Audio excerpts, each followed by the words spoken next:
2 రోజుల్లోనే డిశ్చార్జ్ అయిపోగా మరోవైపు ఆసుపత్రిలో చేరుతున్నటువంటి రోగుల సంఖ్య మాత్రం ఆగడం లేదు.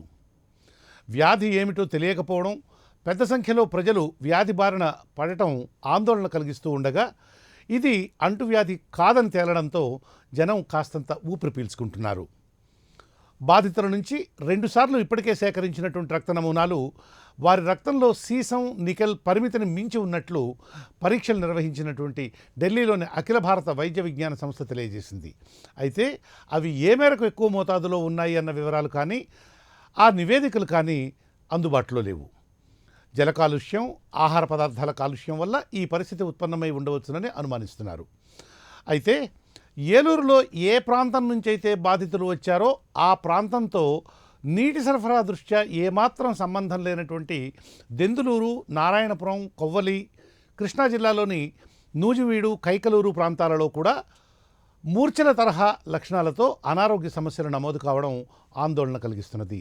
ఏలూరులోని అనేక ప్రాంతాల నుంచి కాస్తంత పెద్ద సంఖ్యలో సేకరించినటువంటి రక్త నమూనాలను హైదరాబాద్లోని సిసిఎంబి, ఎన్ఐఎన్ తదితర సంస్థలకు పరిశోధన నిమిత్తం పంపగా ఆ ఫలితాలు అందడానికి మరో వారం రోజుల పాటు సమయం పట్టవచ్చునని తెలుస్తోంది. ఇంతకు ఈ వ్యాధి బారిన పడకుండా ఉండేందుకు కనీసం ఏ విధమైనటువంటి జాగ్రత్తలు తీసుకునేటువంటి అవకాశం ఉంది, ఇది ఎటువంటి వ్యాధి అయ్యేటువంటి అవకాశం ఉంది అన్నటువంటి విషయాల్ని ఈరోజు స్ట్రైట్ టాక్ చర్చా కార్యక్రమంలో చర్చించడం జరుగుతుంది. ఇక ఈ చర్చలో పాల్గొనేందుకు doctor CH Gopal, MD DM, neuro physician, sunshine hospital,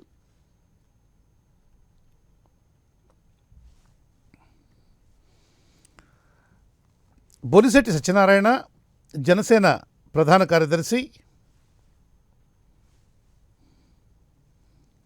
Kalapala Baburao, పర్యావరణ ఉద్యమకారులు మరియు శాస్త్రవేత్త.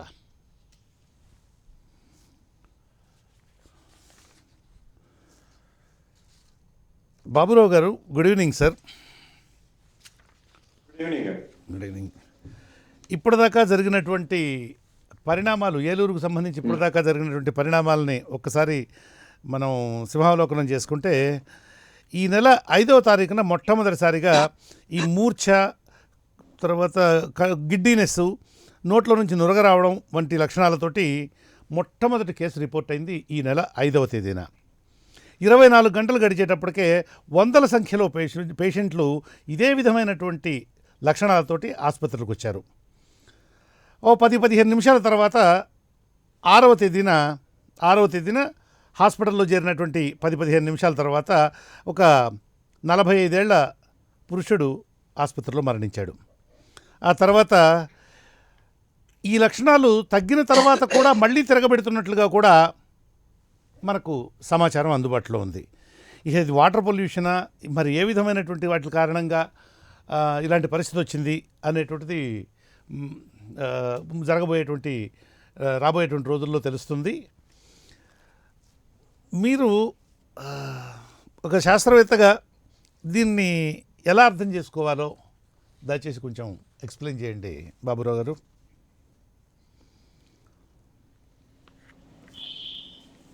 హలో, ఎస్ బాబురావు గారు, ప్లీజ్ గో అహెడ్. వినపడుతుంది కదా? వినపడుతుందండి. మనం చెల్లిస్తున్న మూల్యం అండి. మనం ఆయన ఎంచుకున్న అభివృద్ధి నమూనా అని ఏది ఎంచుకున్నామో దానికి సమాజం చెల్లిస్తున్న మూల్యం అండి ఇది.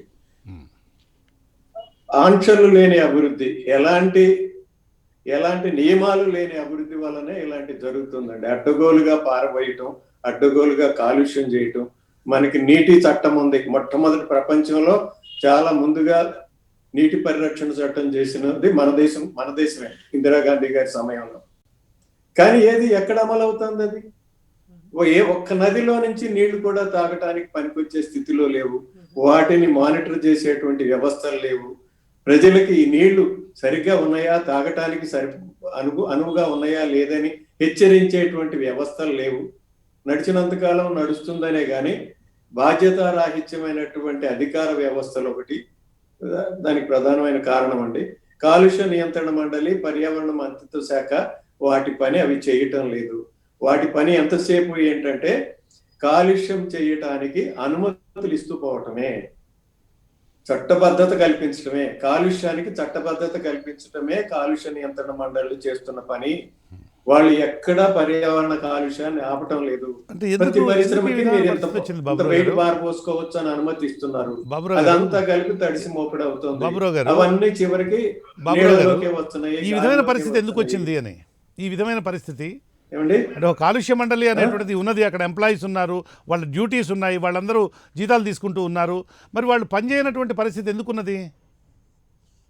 దానికి ప్రధాన కారణం మన సమాజం కూడా కారణం అండి. అసలు పర్యావరణం అనేది ఒక విషయము, మన జీవితాలతో దానికి సంబంధం ఉన్నది.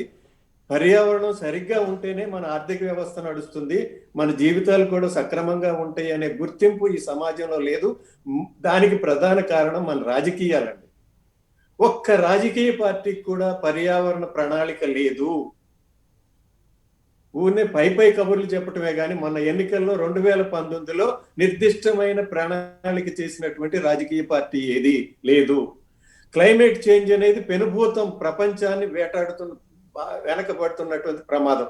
ఆ ప్రమాదం గురించి ఇంతవరకు ఒక్క పార్టీ అయినా కూడా ఒక్క మాట మాట్లాడిందా?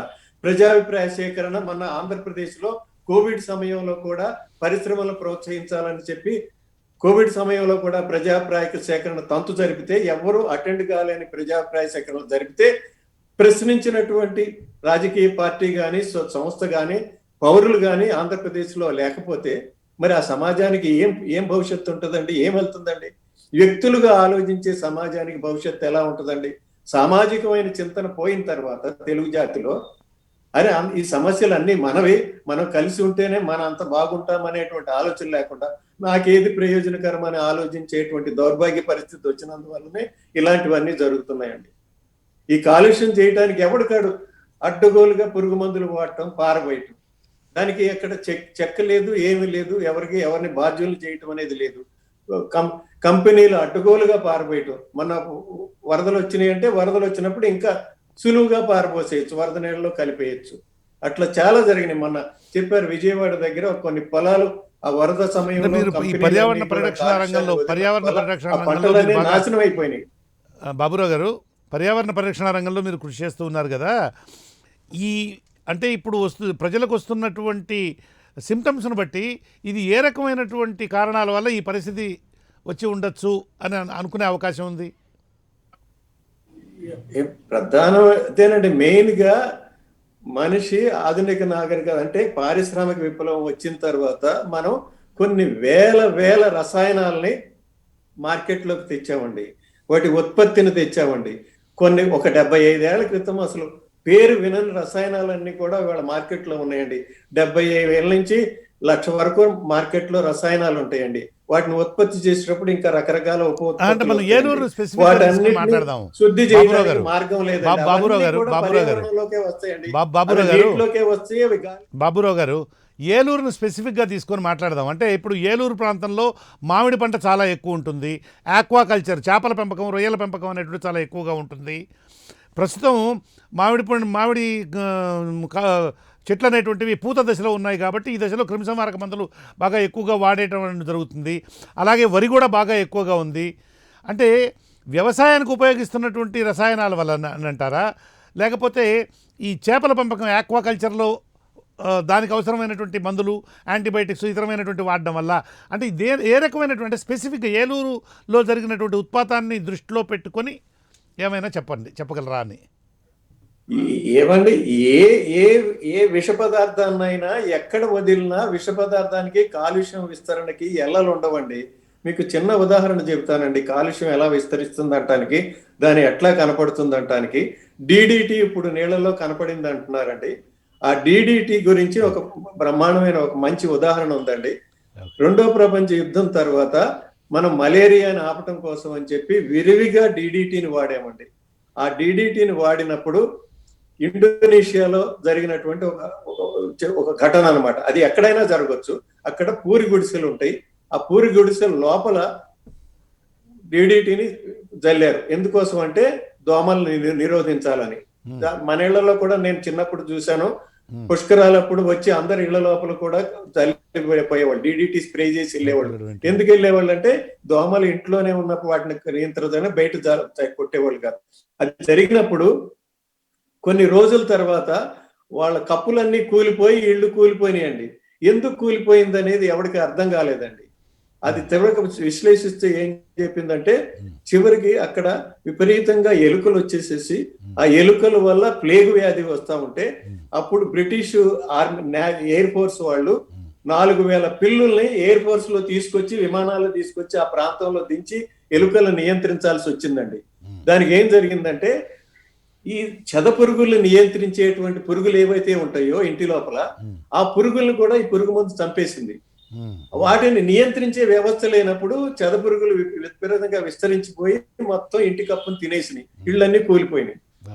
అట్లాంటి ఇది అంత. ఎందుకంటే ఇంకా రకరకాలుగా మనకి ఉత్తర ధ్రువ ప్రాంతంలో మంచు ప్రాంతము, అక్కడ మానవ నివాసం ఉండదు, ఏ పరిశ్రమలు ఉండవు, అక్కడ ఎలుగుబంట్లు ఉంటాయి.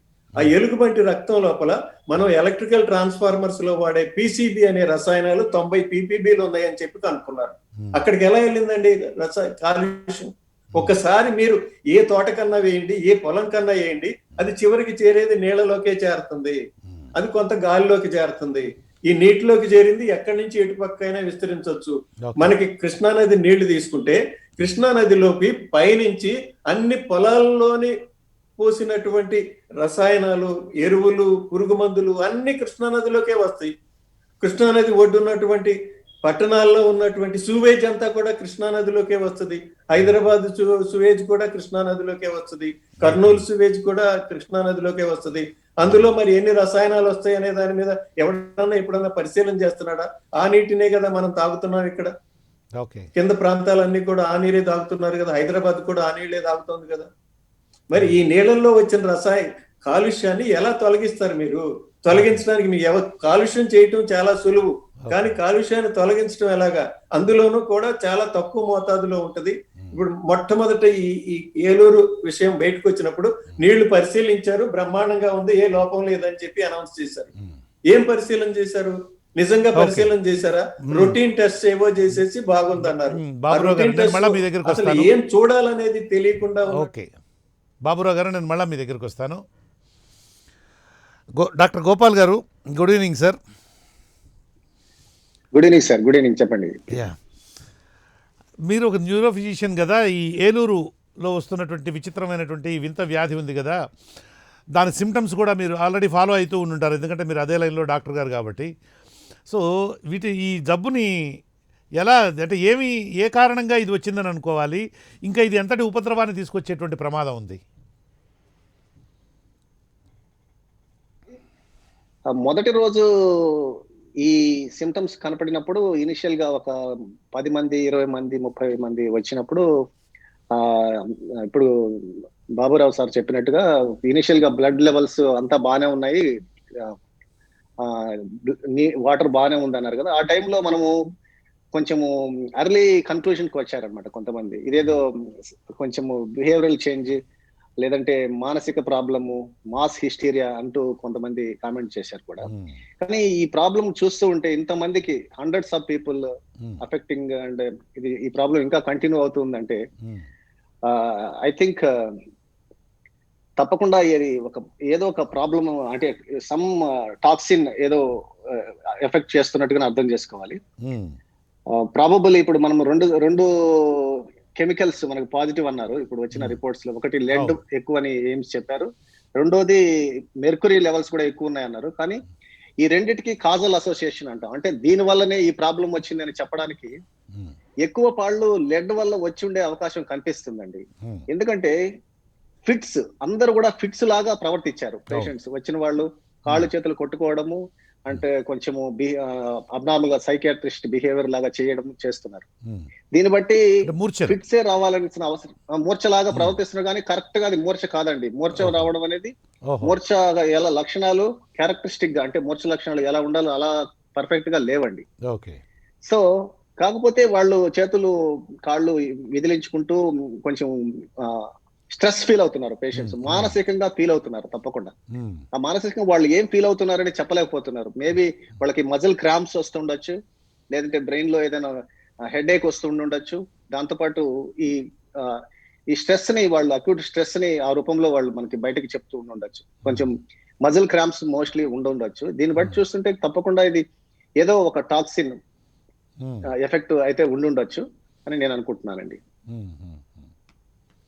సో అంటే ఇప్పుడు అంటే ఆల్రెడీ రాష్ట్ర ప్రభుత్వం తరఫున కొంత వైద్య బృందాలని రంగంలోకి దిగాయి. తర్వాత all India institute of medical sciences Delhi వాళ్ళు ఆల్రెడీ 2 సార్లు వైద్య పరీక్షలకు పంపినటువంటి రక్త నమూనాలని వాళ్ళు పరీక్షించి ఇందులో లెడ్, నికోటిన్, మన నికల్ అనేటువంటి ఎక్కువ ఉన్నాయి అని అంటూ చెప్పారు.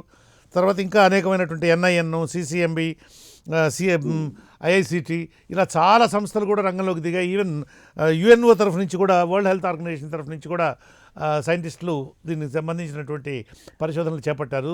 ఈ జబ్బు ఏమై ఉండేటువంటి అవకాశం ఉంది అని. అదే అండి, ఇప్పుడు మనకు బ్రెయిన్ ఫ్లూయిడ్, సెరెబ్రోస్పైనల్ ఫ్లూయిడ్ అంటాము. ఆ సెరెబ్రోస్పైనల్ ఫ్లూయిడ్ అనాలిసిస్ ఆల్రెడీ జరిగినట్టుగా అనిపిస్తుంది.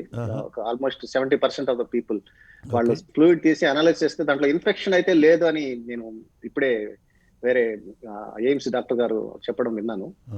కాకపోతే ఇన్ఫెక్షన్ ఉండే అవకాశాలు చాలా తక్కువ అండి. ఇన్ఫెక్షన్ ఉంటే పేషెంట్స్ ఇంత కాన్షియస్ గా ఉండరు.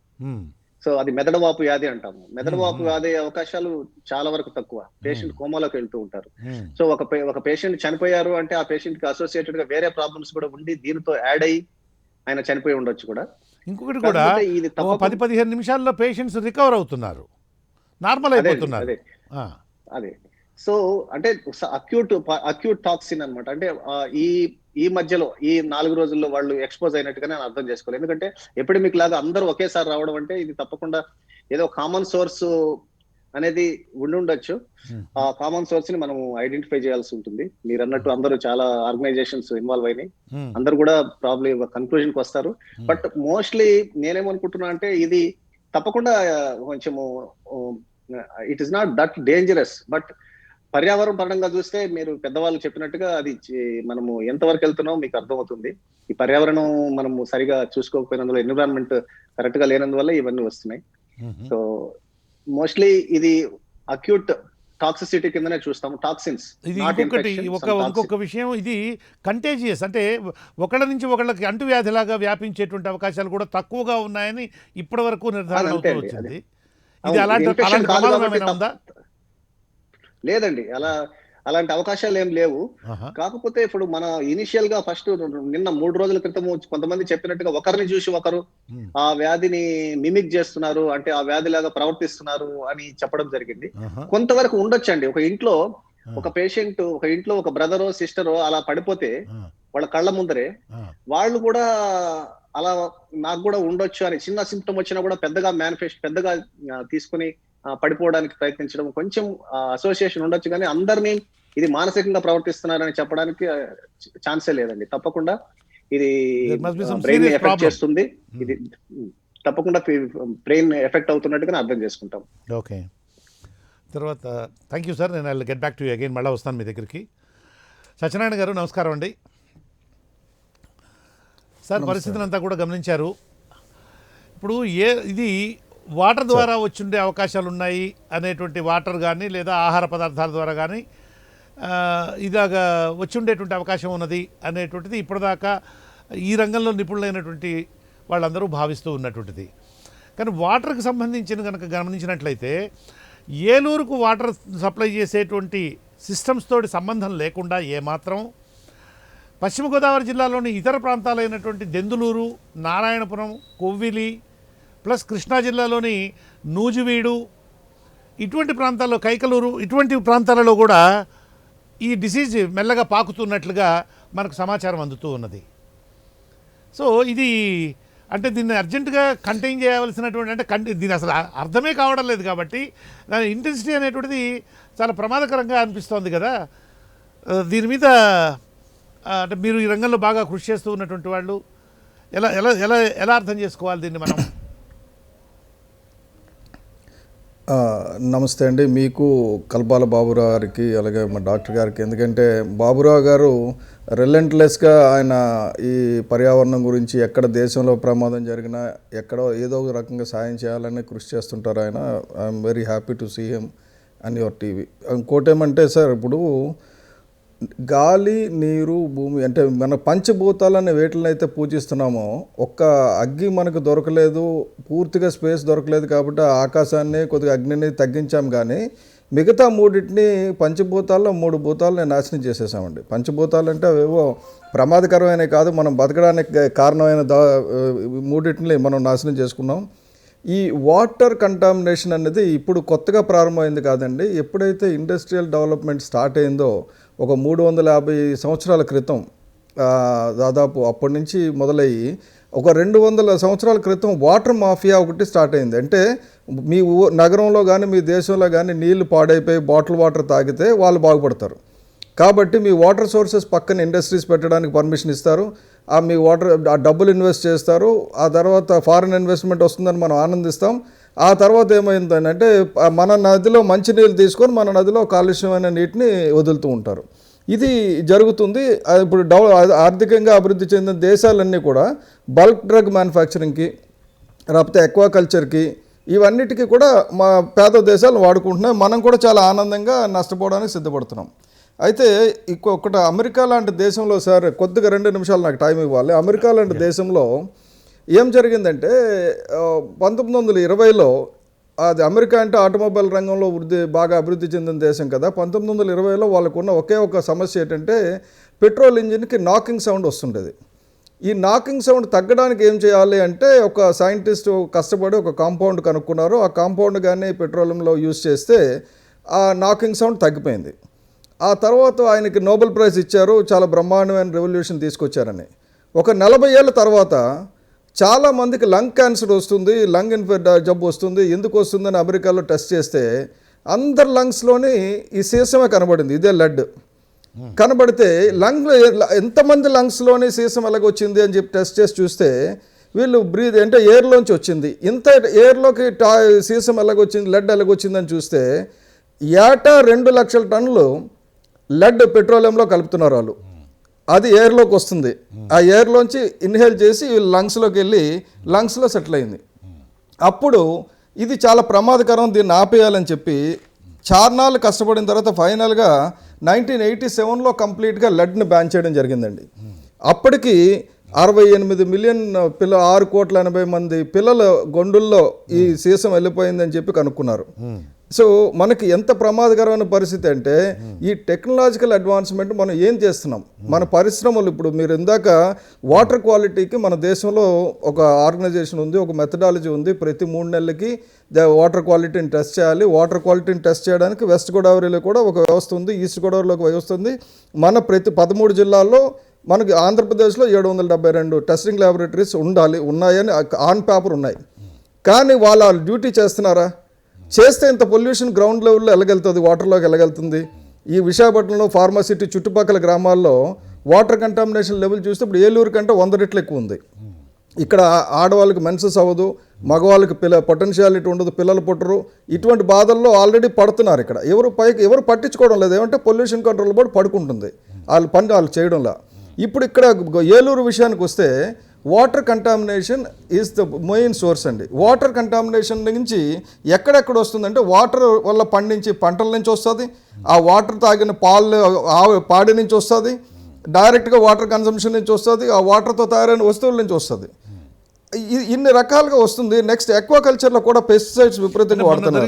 ఎక్వాకల్చర్లో కానీ సత్యనారాయణ గారు, మొన్న వచ్చినటువంటి తుఫాను వరదలు ఉన్నాయి కదా, దీనివల్ల కూడా దాదాపుగా 1000 ఎకరాల్లో చేపల చెరువులన్నీ కూడా ధ్వంసమైపోయినాయి. ఆ చేపల చెరువుల్లో ఉండేటువంటి చేపలు, ఆ నీళ్లు, మందులతో కలిసినటువంటి నీళ్లు, ఇవన్నీ కూడా ఇతర వాటర్ బాడీస్ తోటి కంటామినేట్ అయినాయి అనేటువంటి వార్తలు వచ్చి ఉన్నాయి ఆల్రెడీ మీడియాలో. అంటే దీనివల్ల కూడా 100% కరెక్ట్ కృష్ణమోహన్ గారు, 100% కరెక్ట్ కృష్ణమోహన్ గారు. నీరు ఎక్కడికి పోతుందండి? అది భూమిలోనే ఇక్కడి నుంచి అక్కడికి, అక్కడి నుంచి ఇక్కడికి. అలా ఇప్పుడు దాన్ని మాయం చేయలేం కదా.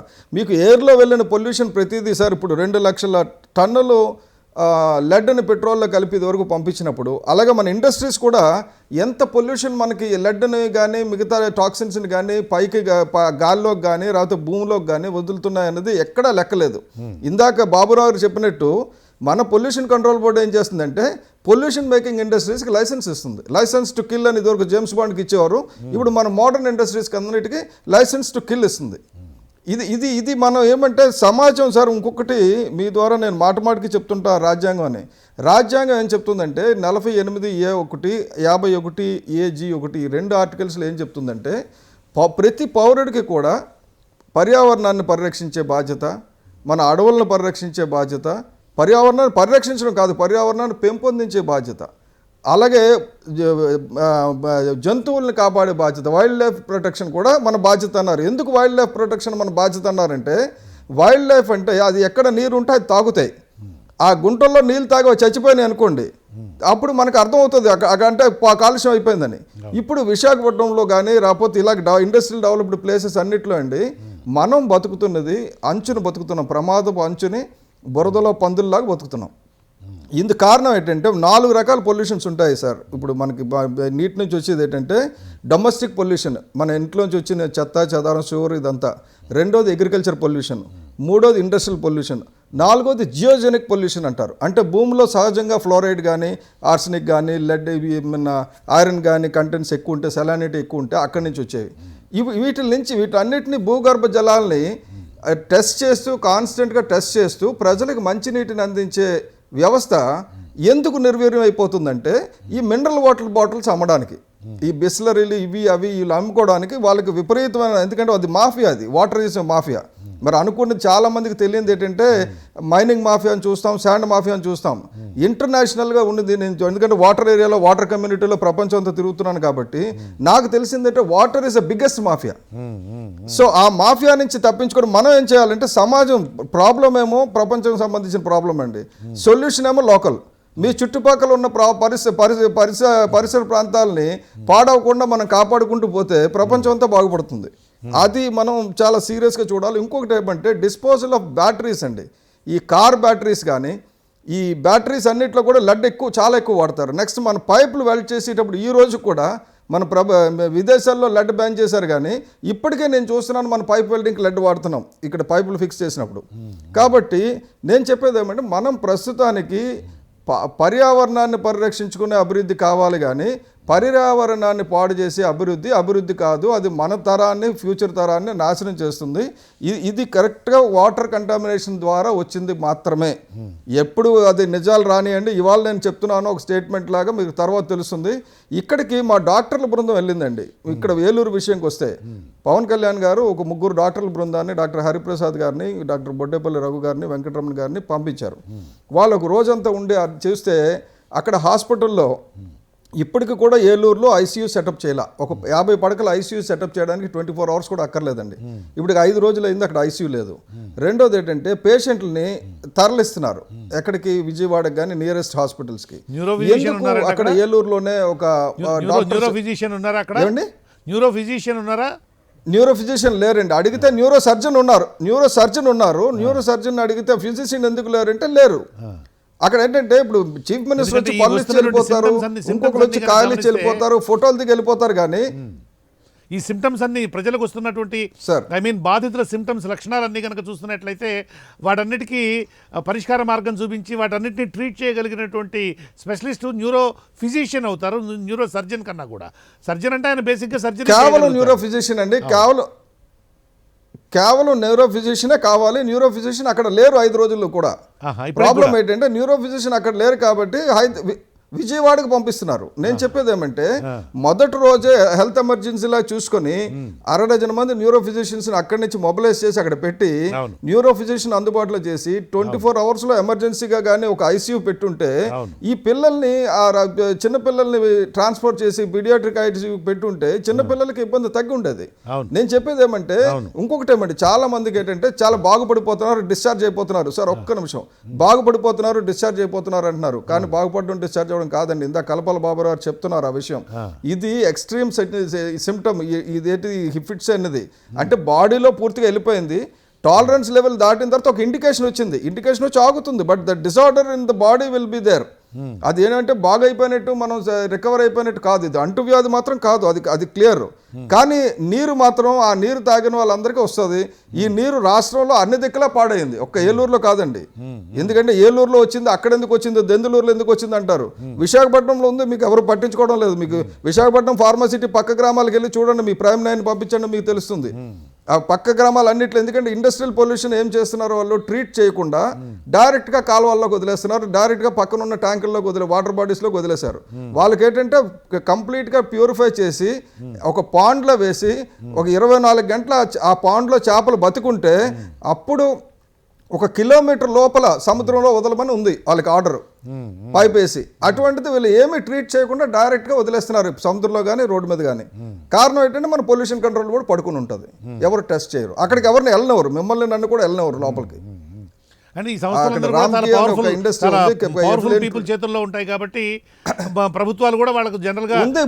ఇప్పుడు ప్రస్తుతానికి మన అధికారంలో ఉన్న అతను కూడా హస్తం అందులో ఉంది. ఎందుకంటే వాళ్ళందరూ కూడా పెద్ద పెద్ద వాళ్ళంతా ఉన్నారు, వాళ్ళందరికి కూడా వాళ్ళకి సొంత డ్రగ్స్ ఇండస్ట్రీస్ ఉంటాయి, వాళ్ళకి అన్నిట్లోని వాటాలు ఉంటాయి, అన్నిట్లోని ఇవి ఉంటాయి. కానీ ప్రజారోగ్యం గురించి ఆలోచించకుండా ఇప్పుడు నేను చెప్తున్నాను సార్, ఒక లాస్ట్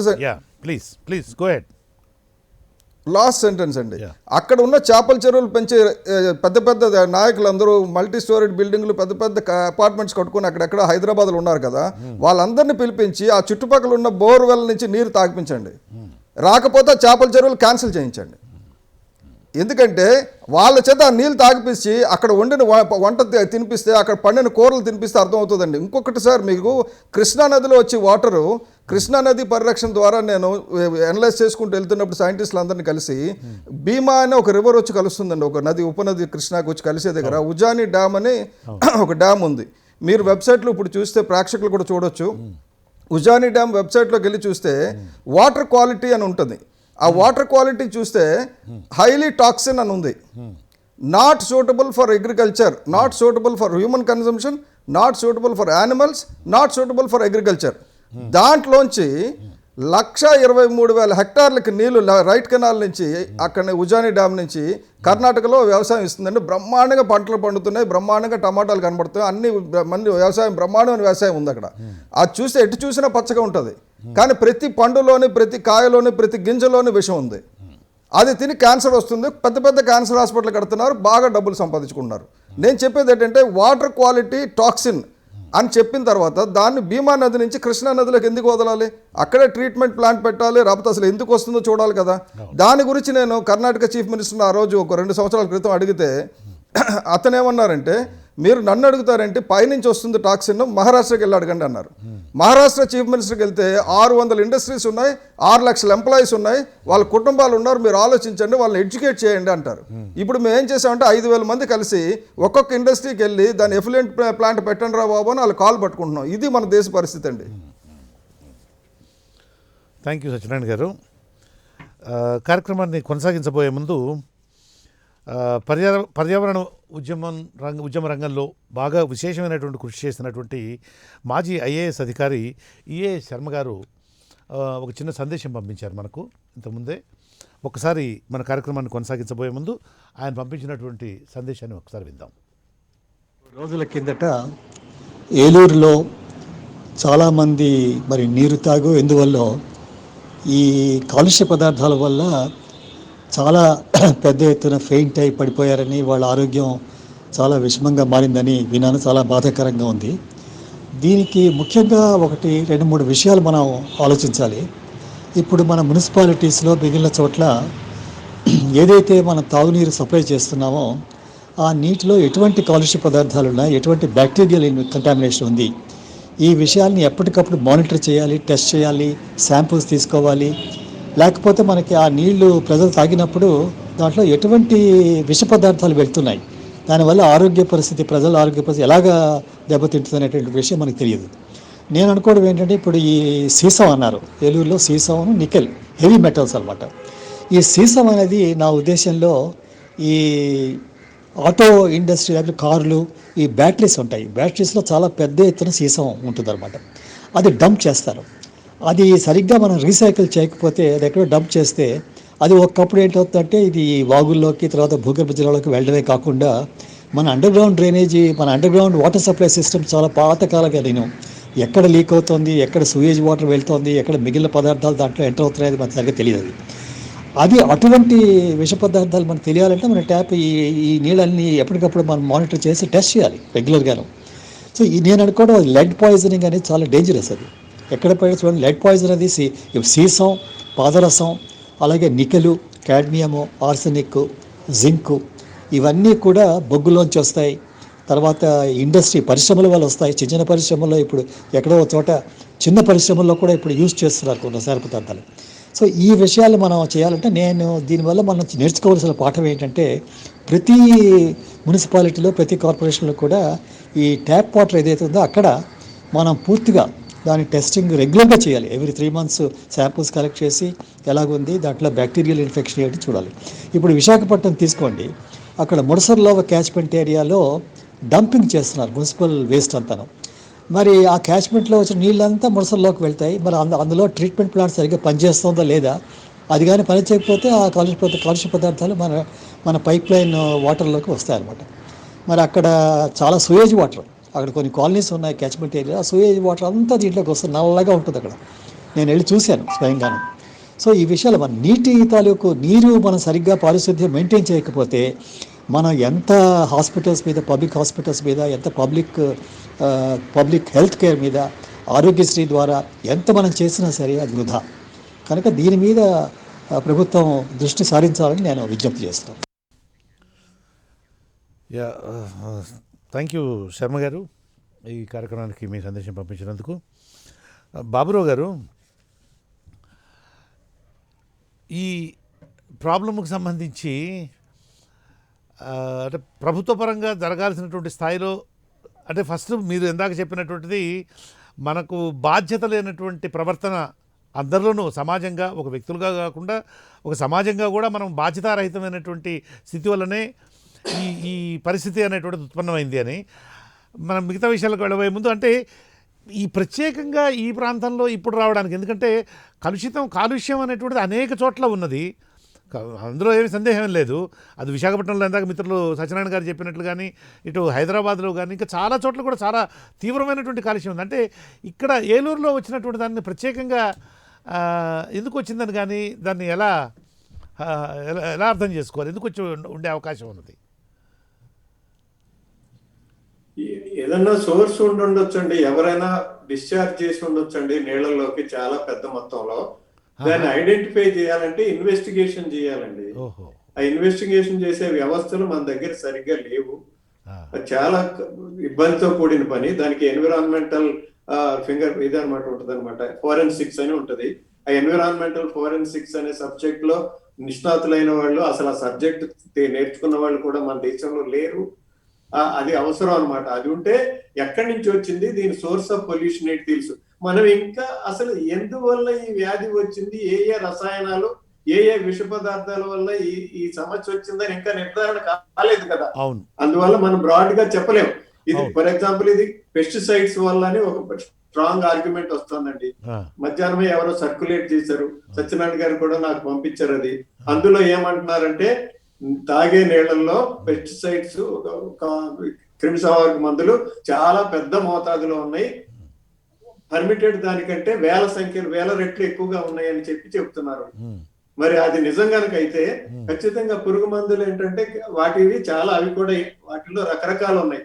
పర్టికులర్లీ ఈ వందే పెస్టిసైడ్స్ లో ఎండోక్రిన్ డిస్రప్టర్స్ ఉంటాయి, న్యూరోటాక్సిన్స్ ఉంటాయి, టెరాటోజెన్స్ ఉంటాయి, మ్యూటాజెన్స్ ఉంటాయి, రకరకాలుగా మానవ శరీరం మీద పనిచేసే ఉంటాయి అన్నమాట. ఇక్కడ మనకి న్యూరోటాక్సిన్ ప్రాబ్లం, ఇక్కడ ఫిట్స్ వస్తున్నాయి అంటే న్యూరోటాక్సిన్ ప్రాబ్లం కనుక అది ఐడెంటిఫై చేసి అలాక్లోర్ అన్నారు, మిథాక్లోర్ అన్నారు. ఇవన్నీ చాలా పెద్ద, అవన్నీ కూడా మనకి తెలియాల్సింది ఏంటంటే అవన్నీ కూడా ఆ ప్రాంతంలో వాడుతున్నారా, ఎంత మోతాదులో అక్కడ సేల్ అయింది అనే దానికి లింకప్ చేయాలి. ఆ లింకప్ చేయకుండా ఊరినే ఒక లూజ్ గా మాట్లాడితే సరైనది కాదు. ఓకే, ఆ నీళ్ళల్లో ఇది ఉందంటున్నారు, ఆ ప్రాంతంలో ఇది ఎంత సేల్ అవుతుంది, ఎక్కడ ఏ పంటల్లో వాడుతున్నారు, దేని వాడుతున్నారు, అది ఫిష్ పాండ్స్ లో వాడుతున్నారా, లేకపోతే వరి పంటలో వాడుతున్నారా, అవి నిర్ధారించుకుంటే అప్పుడు ఎక్కడి నుంచి వచ్చింది అనేది కొంత బిల్డప్ చేసుకోవటం అవుతుంది. మన ఊరికినే ఊహాగానంతో మాట్లాడటం అనేది కూడా సరైనది కాదు కనుక పక్కా డేటా సేకరించే విధానం కావాలి. దానికి ఒక కమిటీగా కూర్చుని ఒక కమిటీ అదే పని చేయాలి. ముందు ఐడెంటిఫై అయిన తర్వాత దీని సోర్స్ ఏంటి, ఎక్కడి నుంచి వస్తుంది ఇది, ఆ సోర్స్ ని ఆపకుండా మీరు ఇది చేయలేరు. అందులో ముందుగా ఇప్పుడు ఇమ్మీడియట్ గా నీళ్ల నుంచి వచ్చిందనేటువంటి అనుమానం బలంగా ఉంది కనుక ఆ వచ్చిన కొద్ది డేటా కూడా అది నిర్ధారిస్తుంది కనుక ఫస్ట్ ఇప్పుడు జనం తాగే నీళ్ళని మార్చేయాలి. ఫస్ట్ వాళ్ళు ఆ నీళ్లు తాగటం ఆపేయాలి. వాళ్ళకి ప్రభుత్వము మంచి ప్రత్యామ్నాయ పద్ధతిలో నీళ్లు అందజేయడం, ప్యూర్ వాటర్ ని వాళ్ళకి సరఫరా చేయాల్సిన బాధ్యత ఉంది. అది చేసిన తర్వాత ఈ ప్రమాదం యొక్క సంఖ్య తగ్గుతోందా, కొత్తగా హాస్పిటల్స్ వచ్చే వాళ్ళ సంఖ్య పెరుగుతోందా తగ్గుతోందా అనేది కొంతవరకు తెలుస్తుంది. మెయిన్ గా ఏంటంటే ఇప్పుడు లెడ్ గురించి చాలా వస్తుందండి. ఎయిమ్స్ వాళ్ళు చెప్పారన్నారు, లెడ్ ఏ మోతాదులో ఉన్నదన్న సంఖ్య రాలేదు. ఎందుకంటే లెడ్ లో పర్టికులర్లీ సీజర్స్ రావాలంటే సీజర్స్ వచ్చే ముందే చిన్న పిల్లల్లో చాలా రకరకాల ఇతర లక్షణాలు వస్తాయి. ఇతర లక్షణాలు వస్తేనే నేను చాలా పబ్లికేషన్ తీసి చూశాను. ఆ పబ్లికేషన్లు ఏం చెబుతున్నారంటే ముందుగా వాడికి తెలివితేటల్లో తక్కువ ఐక్యూ పడిపోతుంది, సరిగా చేయలేడు. పర్టికులర్లీ గర్భస్థ శిశువుల మీద పసిపిల్లల మీద దాని ప్రభావం ఎక్కువగా ఉంటుంది. తల్లి కనుక తాగుతుంటే రేపు పుట్టబోయే పిల్లలకి ఏమవుతుందో అనేది కూడా ఒక ఆందోళన. నిజంగా అది కనుక లెడ్ అయితే ఇది లెడ్ పాయిజనింగ్ అనేది ఈ మధ్యనే 2014-15 మధ్య కాలంలో ఫ్లింట్ అనే నగరంలో మిషిగన్ రాష్ట్రంలో జనరల్ మోటార్స్ వాళ్ళ కంపెనీ ఎక్కడుందో అక్కడ జరిగింది. అది 90,000 మంది ఎఫెక్ట్ అయ్యారు, ఒకళ్ళిద్దరు కాదు. దాని గురించి పెద్ద గగ్గోలైంది అమెరికాలో. వాళ్ళు ఏంటంటే నీటి వ్యవస్థలో తెచ్చిన మార్పుల వల్ల ఆ నీటి పైపుల్లో అంతకు ముందు ఈ కొరోషన్ కాకుండా ఉండటం కోసం ఒక ఇన్హిబిటర్స్ పంపించేవాళ్ళంట. దానికి $80 ఖర్చు అవుతుందని చెప్పి దాని ఖర్చును సేవ్ చేయడం కోసం అది మానేస్తే వీళ్ళు అది అంతా పూర్తిగా నీటిలో ఉన్నటువంటి క్లోరిన్, అతిగా క్లోరిన్ కొట్టినందువల్ల దానిలో ఇవి తీసేయటం కోసం, ఆర్గానిక్ పదార్థాలు తీసేయటం కోసం ఆ క్లోరిన్ వల్ల విపరీతంగా కొరోషన్ అయిపోయి లోపల పైపులు, ఆ పైపుల్లో నుంచి లెడ్ లీక్ అయిపోయి చాలా పెద్ద మోతాదులో నీళ్లలో లెడ్ వచ్చింది. ఎక్కువ ఎఫెక్ట్ అయిన వాళ్ళందరూ చిన్నపిల్లలు, స్కూల్ పిల్లలు. వాళ్ళందరికీ ఐక్యూ పడిపోయింది. హార్వర్డ్ మెడికల్ స్కూల్ ప్రొఫెసర్ ఒక ఆయన బెల్లింగర్ క్యాల్కులేట్ చేసి లెడ్ ప్రమాదం వల్ల అమెరికాకి $43 బిలియన్ల నష్టం వచ్చింది అని చెప్పాడు. పిల్లలందరిలో అశక్తులైనందువల్ల వాళ్ళ సామర్థ్యం పడిపోవటం వల్ల $43 బిలియన్ నష్టం జరిగింది అమెరికాకి అని లెక్కట్టాడు. ఇక్కడ ఎవరు కడతారు, ఎవరు పట్టించుకుంటారు? మనిషి బతికినా చచ్చినా మనకి విలువ కూడా ఇవ్వం కదా. సో అందువల్ల మెయిన్ గా వాళ్ళు రేపు పొద్దున వీళ్ళంతా నిజంగా లెడ్ కనుక గురయ్యి ఉంటే బడిలో వాళ్ళ పెర్ఫార్మెన్స్ ఎలా ఉంటది, స్కూల్లో చదివేటప్పుడు సరిగ్గా పాఠాలు అర్థం అవుతాయా, అది ముఖ్యం. తర్వాత కిడ్నీ వ్యాధులు, కిడ్నీ దెబ్బతినాలి ముందు. అంత మోతాదులో సీజర్స్ వచ్చే ముందు అది జరగాలి. ఒక పరిశోధన చూసానంటే నేను అందులో ఏం చెప్తున్నానంటే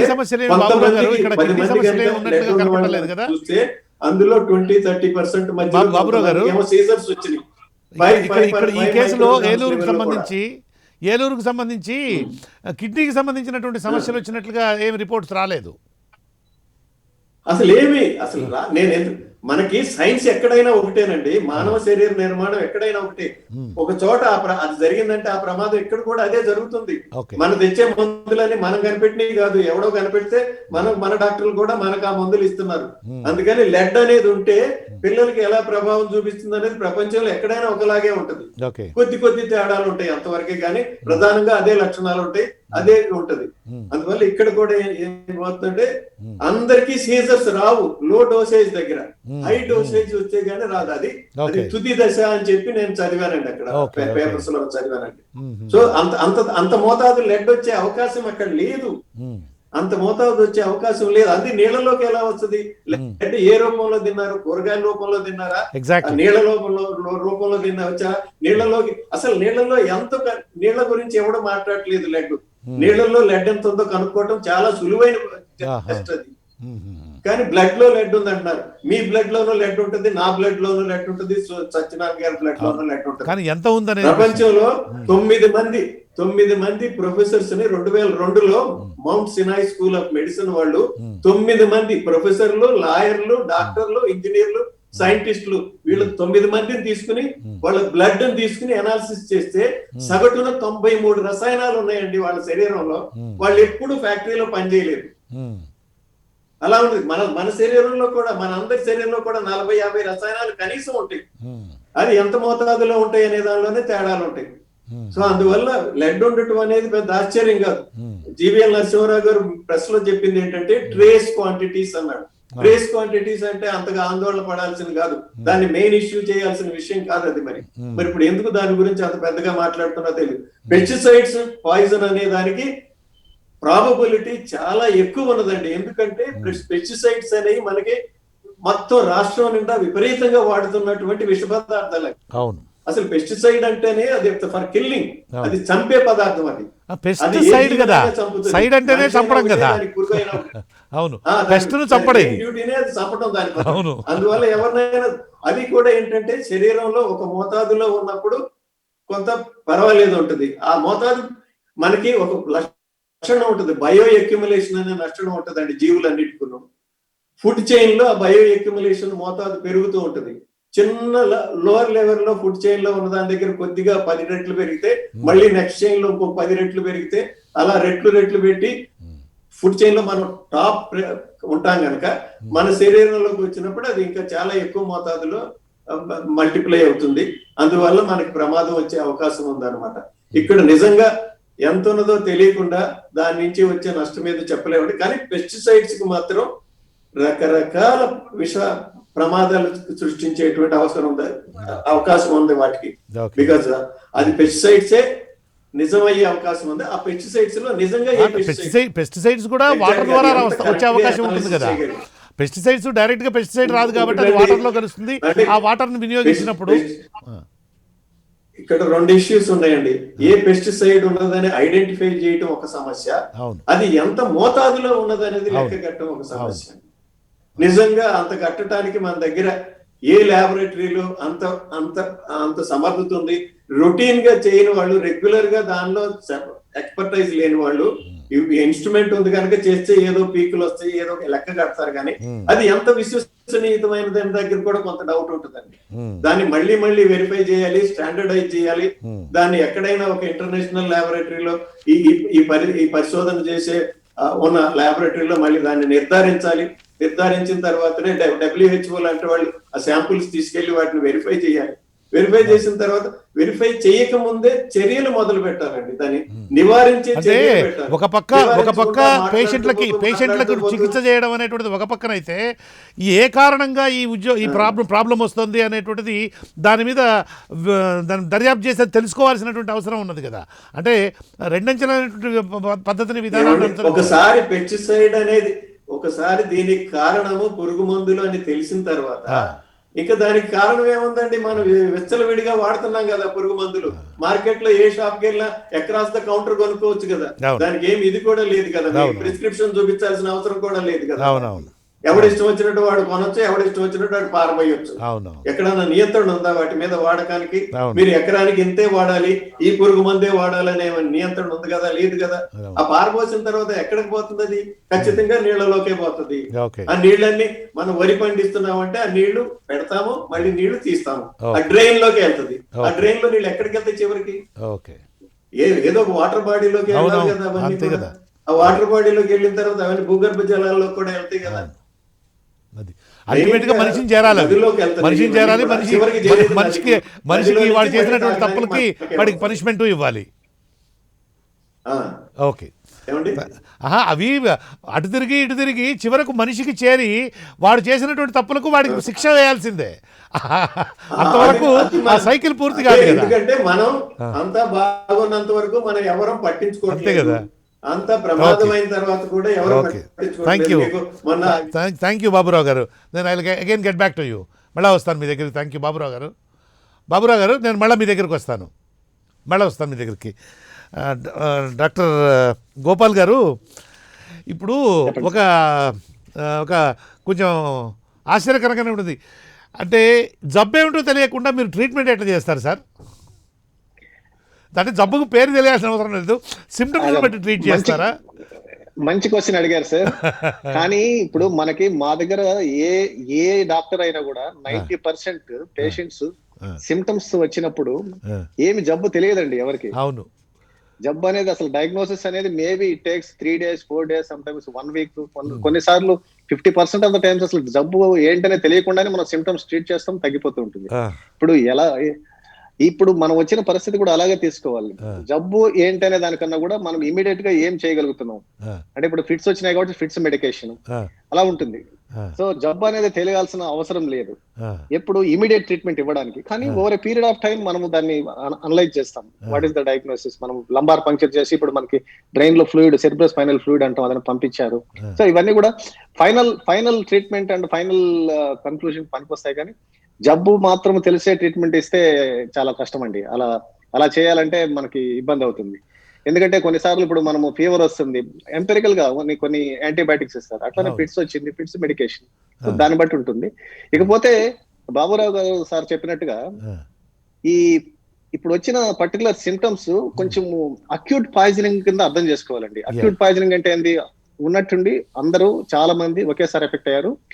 డోసు వాళ్ళు తీసుకున్న డోసును బట్టి వాళ్ళకి సిమ్టమ్స్ వస్తుండొచ్చు. కొంతమంది ఎక్కువ రిపీటెడ్ గా వాటర్ తాగడమో లేకపోతే రిపీటెడ్ గా పర్టికులర్ ఏజెంట్ కి ఎక్స్పోజ్ అయి ఉంటే వాళ్ళకి ఎక్కువ సిమ్టమ్స్, లేదా తక్కువ ఎక్స్పోజ్ అయిన వాళ్ళకి తక్కువ సిమ్టమ్స్ వచ్చి ఉండొచ్చు. ఈ క్రానిక్ గా వచ్చే సిమ్టమ్స్ డిఫరెంట్ ఉంటాయి. ఏదైనా కానీ లెడ్ పాయిజన్ కానీ, ఏదైనా మెర్కురీ కానీ, హెవీ మెటల్స్ పాయిజన్స్ క్రానిక్ అంటే ఎక్కువ రోజులు స్లోగా అప్పుడప్పుడు కొంచెం వాటర్ తాగుతూ ఉండి వస్తే ఇలా ఒక్కసారిగా ఎపిడమిక్ లాగా అందరికి ఒక్కసారి రాదు. దీన్ని బట్టి చూస్తుంటే ఇది క్రానిక్ గా కొద్ది సంవత్సరాలుగా ఈ వాటర్ పొల్యూషన్ అయ్యి ఇప్పుడు సిమ్టమ్స్ వచ్చినట్టుగా అర్థం చేసుకోలేము. ఇది అక్యూట్ పాయిజన్. అక్యూట్ పాయిజనింగ్ లో సిమ్టమ్స్ డిఫరెంట్ గా ఉంటాయి. అంటే ఇప్పుడు వచ్చినట్టుగా సడన్ గా క్రాంప్స్, సడన్ గా అబ్డామినల్ పెయిన్, సడన్ గా అంటే ఇప్పుడు వచ్చినటువంటి ఇప్పుడు ఏలూరులో ఇప్పుడు కనిపిస్తున్నటువంటి రోగ లక్షణాలు అనేటువంటివి మీరు చెప్పేటువంటి అక్యూట్ సిమ్టమ్స్ గానే ఎక్కువ తీవ్రమైనటువంటి స్థాయిలో లాంగ్ ఎక్స్పోజర్ అంటే అక్యూట్ ఎక్స్పోజర్ కింద మాత్రమే తీసుకోవాలి దీన్ని క్రానిక్ గా ఎక్స్పోజ్ అయ్యి వచ్చినట్టుగా అర్థం చేసుకోవాలి. ఇప్పుడు క్రానిక్ ఎక్స్పోజర్ అయితే డిఫరెంట్ గా ఉంటాయి సిమ్టమ్స్. ఇందాక సార్ చెప్పినట్టుగా పిల్లలలో ఇంటెలిజెన్స్ తగ్గడము స్లోగా, దానికి డల్నెస్ ఉండడము, ఇంకా ఇన్ఫెర్టిలిటీ, చాలా కారణాలు ఉంటాయి. ముఖ్యంగా అనీమియా ఉండడము, కిడ్నీ డిస్ఫంక్షన్ రావాలంటే రిపీటెడ్ గా చాలా సార్లు ఎక్స్పోజ్ అవ్వాలి, రిపీటెడ్ ఎక్స్పోజర్స్ ఉండాలి.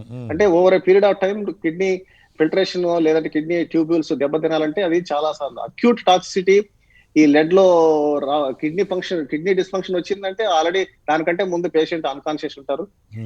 అంత తీవ్రమైన బ్రెయిన్ మీద ఎఫెక్ట్ ఇస్తుంది అది, అంత డోసు వస్తే కానీ. సో దీన్ని బట్టి చూస్తుంటే ఇది కొంచెం అక్యూట్ పాయిజనింగ్ కిందనే, అక్యూట్ టాక్సిసిటీ కిందనే తీసుకోవాలి. ఈ క్రానిక్ సిమ్టమ్స్ ఇప్పుడు మనం అనుకున్నట్టుగా ఇప్పుడు వచ్చింది తగ్గిపోయిందంటే ఓకే, కానీ తగ్గిన తర్వాత ఫ్యూచర్ సీక్వెల్ ఏంటి, what is going to happen in the future అనేది చాలా ఇంపార్టెంట్. ఈ పిల్లలు ఎలా ప్రవర్తిస్తారు రేపు, ఇది ఎంత లెవెల్స్ ఉన్నాయి, వాట్ ఈస్ ద అసలు exact what is the toxin కానీ వాట్ ఈస్ ద కాంపౌండ్ అనేది ఇంతవరకు మనకు తెలియదు. సో దీనికి కాన్సిక్వెన్సెస్ కూడా ఎలా ఉంటాయనేది మనం చెప్పలేము. ఒకవేళ ఇది లెడ్ అయితే కన్నా కొన్ని తప్పకుండా పిల్లల్లో కొంచెం ఇంటెలిజెన్స్ కానీ అవన్నీ దెబ్బతినే అవకాశాలు ఉంటాయి. సివియర్ అనీమియా ఇలాంటి ప్రాబ్లమ్స్ కూడా ఫేస్ చేయాల్సి వస్తుంది. తర్వాత పేషెంట్స్ చాలా క్విక్గా రికవర్ కూడా అవుతున్నారు. మళ్ళీ రెండోసారి కూడా ఈ ప్రాబ్లంకి ఇదే విధమైనటువంటి లక్షణాలకు గురవుతున్నారు అనేటువంటి ఇన్ఫర్మేషన్ కూడా ఉంది మనకు. దాన్ని ఎలాగా? అదే సార్, ఇప్పుడు అది రిపీటెడ్ గా ఎక్స్పోజ్ అయి ఉండొచ్చు కదా. మనం ఎన్విరాన్మెంట్ లో ఇప్పుడు చెప్పినట్టుగా మళ్ళీ ఏజెంట్ కి మళ్ళా వాళ్ళు ఎక్స్పోజ్ అయ్యి ఉండకపోవచ్చు. వాళ్ళు హాస్పిటల్లో ఉన్నా మొదట తగ్గిన ఆ తర్వాత మళ్ళా విత్ ఇన్ నో టైమ్ కొన్ని గంటల తేడాతోటో 1-2 రోజుల తేడాతోటో మళ్ళా. సార్ ఇప్పుడు మనం ఎన్విరాన్మెంటల్ గా చూస్తే అలా రిపీటెడ్ ఎక్స్పోజర్ అనుకుంటాం కానీ but it is not the case. Most of the times ఏమవుతుందంటే మనం తీసుకునే ఈ టాక్సిన్స్ అన్ని కూడా ముందు అంత బాడీలో అంతా స్ప్రెడ్ అయిన తర్వాత డిస్ట్రిబ్యూట్ అయిపోతాయి, మన ఫ్యాట్ లోకి అంతటికి డిస్ట్రిబ్యూట్ అయిపోతాయి. బ్లడ్ లో ఏదైతే ఉందో అది మాత్రమే మేనిఫెస్ట్ అవుతుంది, అది మాత్రమే సిమ్టమ్ కింద వస్తుంది. కానీ కొంచెం ఈ లెవెల్స్ తగ్గిన తర్వాత, బ్లడ్ లో ఉన్న లెవెల్స్ తగ్గిన తర్వాత ఏదైతే మన ఫ్యాట్ కి అంతా స్ప్రెడ్ అయిపోయి ఉందో అదంతా కూడా రీడిస్ట్రిబ్యూట్ అయ్యి ఫస్ట్ 1 week లో మళ్ళా సిమ్టమ్స్ రావచ్చండి. ఎనీ పాయిజనింగ్ లో ఎస్పెషల్లీ ఇలాంటి టాక్సిన్స్ లో 1 week లో సిమ్టమ్స్ ఫస్ట్ తీసుకున్న డోస్ వల్ల 1 వీక్ లో రిపీటెడ్ గా రెండోసారి మూడోసారి కూడా సిమ్టమ్స్ రావచ్చు. ఇది రీడిస్ట్రిబ్యూషన్ ఆఫ్ ది టాక్సిన్ అంటాం అన్నమాట. రీడిస్ట్రిబ్యూషన్ ముందు బ్లడ్ లో ఉన్నది తగ్గుతుంది, మళ్ళా అంతా బాడీ టిష్యూస్ లో ఉన్నది మళ్ళీ బ్లడ్ లోకి వచ్చి మళ్ళీ సిమ్టమ్స్ వస్తాయి. దీన్ని రీడిస్ట్రిబ్యూషన్ ఆఫ్ ద డ్రగ్ అంటే ఇలాంటి ఫినామినా జరుగుతూ ఉంటుందండి ఎనీ టాక్సిన్స్ లో ఎస్పెషల్లీ ఎక్కువ. ఇప్పుడు ఇక్కడ సేమ్ ఎక్స్పోజర్ కింద సారీ చెప్పండి. ఏలూరు కేసును exposure కనుక కింద గమనించేట్లయితే ఏలూరు కేసును కనుక గమనించేట్లయితే జనరల్గా ఇప్పటిదాకా ప్రివేల్ అవుతున్నట్టు అభిప్రాయం లేదా అందుబాటులో ఉన్నటువంటి సమాచారాన్ని కనుక గమనించేట్లయితే ఇది వాటర్ కంటామినేషన్ వల్ల, వాటర్ పొల్యూషన్ వల్ల జరుగుతున్నది అని అనేది ఒక న్యూరోఫిజిషియన్గా మీరు ఎలా అర్థం చేసుకుంటారు దాన్ని? అంటే ఆ అవకాశాలు ఎక్కువ ఉన్నాయా? అంటే వాటర్ అంటే కేవలం డ్రింకింగ్ వాటర్ అనే కాదండి.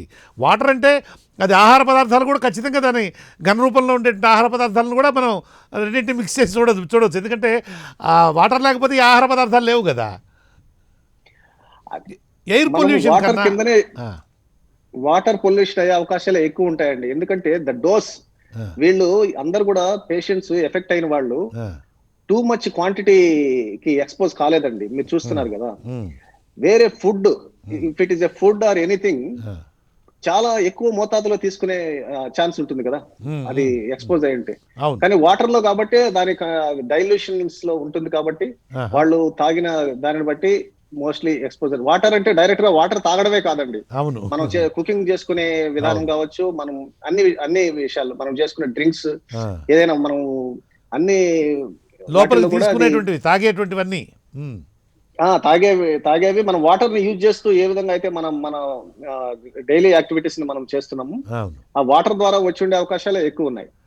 ఎందుకంటే ఏదైనా పర్టికులర్ గా ఒక సాలిడ్ మెటీరియల్ వల్ల వచ్చి ఉంటే ఎక్స్పోజర్ అనేది చాలా ఎక్కువ మోతాదులో ఉండే అవకాశం ఉంది. అది అలా కనపడట్లేదు, ఎందుకంటే చాలా ట్రాన్సియంట్ గా ఉంటున్నాయి సిమ్టమ్స్. 1 day 2 days లేదంటే ఇమ్మీడియట్ గా వచ్చిన ఫ్యూ అవర్స్ లోనే టాక్సిన్ అనేది మనకి అది కొంచెం గుడ్డిలో మెల్లలా ఉన్నది. గుడ్డిలో మెల్ల, ఎందుకంటే ఆ రోజుల్లో దాదాపు 600 మంది ఎఫెక్ట్ అయినారు, డెత్ రేట్ మాత్రం ఒకే ఒక్కళ్ళు ఉన్నారు. అది ఆ రకంగా కొంతలో కొంత అలా డెత్ అని ఒకదాన్ని తీసుకోలేము కదా సార్. ఫ్యూచర్ ఏంటి అనేది తెలియాలి కదా, వీళ్ళకి ఏమవుతుంది రేపు ఫ్యూచర్ లో ఎలాంటి కాన్సిక్వెన్సెస్ రాబోతున్నాయి అనేది మనకు తెలియదు కదా. థ్యాంక్ యూ గోపాల్ గారు. తర్వాత సత్యనారాయణ గారు, ప్రభుత్వ పరంగా జరుగుతున్నటువంటిది సార్ అంటే ఏ రకంగా ఉన్నది? అంటే డిజైర్డ్ లెవెల్లో, అంటే ఆశించినటువంటి స్థాయిలో, అభిలషణీయమైనటువంటి స్థాయిలో ప్రభుత్వం యొక్క ఇంటర్వెన్షన్ అనేటువంటిది ఉందా? ఎందుకంటే ఇందాకే మనం అనుకున్నాం అక్కడ న్యూరో సర్జన్ యొక్క అవసరం లేదు, అక్కడ న్యూరో ఫిజిషియన్ ఉండాలి. ఎందుకంటే అక్కడ వచ్చేటువంటి రోగాలని, ఆ జబ్బుల్ని ట్రీట్ చేయడానికి న్యూరో ఫిజిషియన్ యొక్క అవసరం ఉంటుంది అని అంటారు.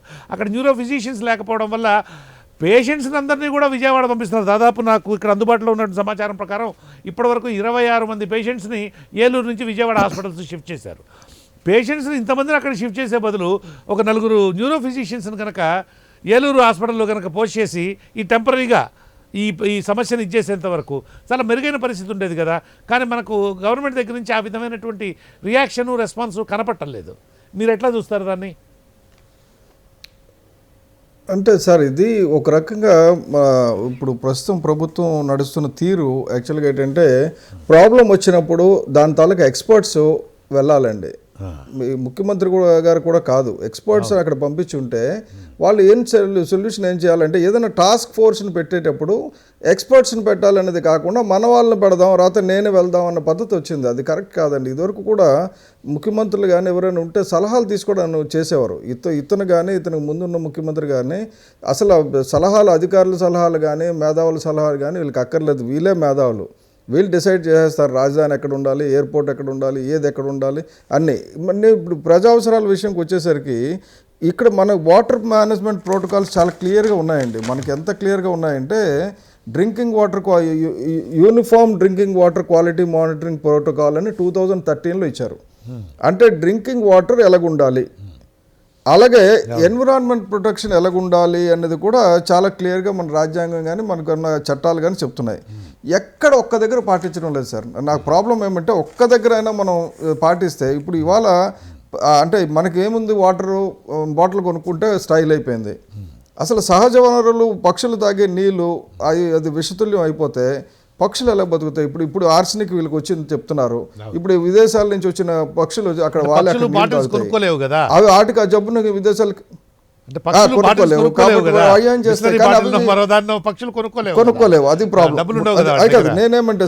నేనేమంటే సార్ మనం చేయాల్సిన ఈ రెండు సార్. ఒకటేంటంటే ఇందాక డాక్టర్ గోపి గారు చెప్పినట్టు, లేకపోతే మన బాబురావు గారు చెప్పినట్టు, మీరు అన్నట్టు కూడా ఏమంటే దీన్ని పరిష్కారం ఏంటని ఆలోచిద్దాం మనం. పరిష్కారం ఏంటంటే ప్రతి ఇంట్లోని కానీ ప్రతి ఫ్యాక్టరీలోని కానీ మనం డిస్పోజ్ చేసేది ఏం వాతావరణంలోకి ఏం పంపిస్తున్నాం, భూమిలో కలిసిపోయేది, భూమికి హానికరం కానిది మాత్రమే మనం ఇంట్లోంచి డిస్పోజ్ చేయాలి. మిగతాది ప్యాక్ చేసి రీసైక్లింగ్కి పంపించాలి. ఇది మొట్టమొదటి మనం ఇంట్లో చేయాల్సిన పని. చేయడం లే, మనం తీసి మొత్తం పొటాటోస్ తినేస్తాం, చిప్పి అవతల పారేస్తాం, బాటిల్ తాగేస్తాం, కాలంలో పడేస్తాం. సో ఇదొకటి. రెండోది ఏమంటే ఇండస్ట్రీస్. ప్రతి ఇండస్ట్రీ ఇవాళ సార్ మీకు తెలియని విషయమో తెలిసిన విషయమో తెలియదు, కానీ బాబురావు గారిని అడగండి. ఇండస్ట్రీస్ ఏం చేస్తున్నాయి, పొల్యూషన్ కంట్రోల్ బోర్డు నుంచి తప్పించుకోవడానికని కానీ రాత్రి ఇంకోటి కానీ దగ్గరలో డిశ్చార్జ్ చేయడానికి వాటర్ బాడీస్ లేకపోతే డైరెక్ట్గా రివర్స్ బోరింగ్ అని చెప్పి భూమిలోకి పంపించేస్తున్నాయి. అంటే భూగర్భ జలాలని శాశ్వతంగా నాశనం చేసేస్తున్నాయి. అంటే వాళ్ళ డబ్బు గురించి అని చెప్పి ఇటువంటి వాళ్ళకి ఇండస్ట్రియలిస్టులకి పిలిచి ఉరిశిక్ష వేసేయాలండి.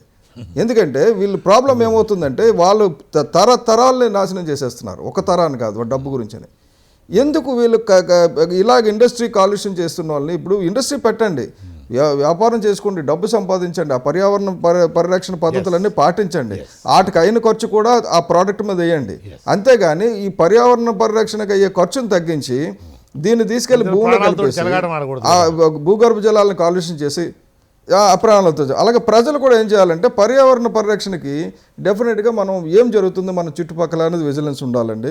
అలాగే చేపల చెరువులు మాత్రం ఎట్టి పరిస్థితుల్లో మన ప్రభుత్వం కానీ మత్స్యకారులు కానీ ఈ బడా చేపల చెరువులకి పర్మిషన్ ఇవ్వకూడదండి. వాళ్ళు చక్కగా మత్స్యకారుల జీవనానికి సరిపడే అంత చేపలే ఉండాలి, అంతే చేయాలి తప్ప ఈ ఎక్వాకల్చర్ చేపల చెరువులు సపరేట్గా చర్చ పెట్టాల్సినటువంటి అవసరమే ఉంటుంది. ఎందుకంటే సుప్రీంకోర్టు ఆ మధ్య ఒక జడ్జిమెంట్ పెట్టాల్సిందండి, చాలా పెట్టాలి. నెక్స్ట్ ఇంకోటి సార్ ఈ చేపల చెరువుల ఓనర్లు అందరూ కూడా అక్కడ నివసించాలని ఒక కండిషన్ పెట్టాలి.